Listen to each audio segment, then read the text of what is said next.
Hello guys, welcome back. In this video I will show you how to snooze someone on Facebook app after the latest Facebook update. Be sure to watch the video to the very end so you don't make any mistakes. And of course, do not forget to like this video and subscribe to my channel. So, let's begin, and first open up Facebook app.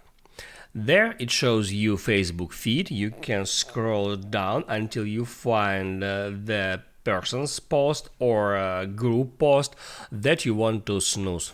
Let it be that one.